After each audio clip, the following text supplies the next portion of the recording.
Karena ketika dia kekurangan pengetahuan, Iya. dia kekurangan pemahaman, dia pasti akan kekurangan ketenangan. Iya benar sih. Nah Iya, sekarang iya. tuh orang nggak beriman tuh dianggap nggak sholat, nggak puasa. Bukan itu sih sebetulnya. Justru kalau kita bicara dalam konteks apapun, ritual-ritual yang ada di dalam tradisi Islam, let's say yang 5 kali sehari sholat, itu kan adalah proses healing sebetulnya.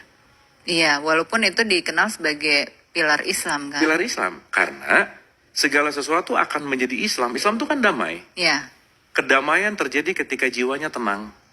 Latihan untuk menenangkan jiwa, namanya sholat gitu.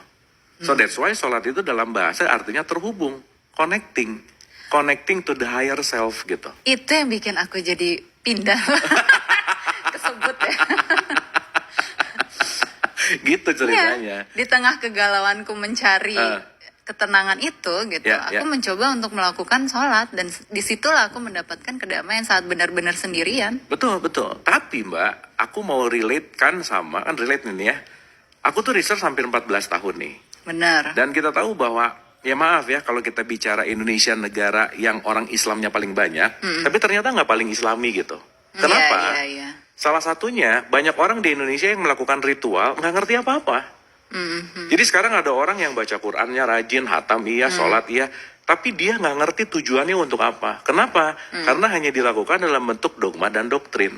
Iya. So that's why, sholat tidak memengaruhi kejiwaan yang tenang, karena dikerjainnya aja didorong oleh yang namanya fearness gitu. Karena kita udah terdogma terdoktrin dari kecil kalau nggak sholat jadi dosa, nanti masuk neraka.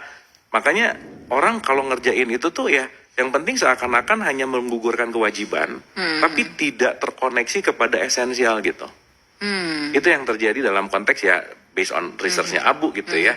Nah sehingga tidak ada korelasi antara sholat itu kan tujuan, sholat itu kan jembatan bukan tujuan. Iya. Makanya kan kalau di dalam Quran tuh ada kata-kata utsluma uhiya ilaika minal kitab wa aqimi sholat. Dan ini part yang paling menarik.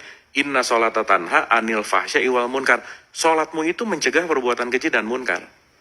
So kalau sekarang let's say kita ngegosip kan keji ya. Sebelum zuhur ngegosip, abis zuhur ngegosip. Berarti sholatnya nggak sadar.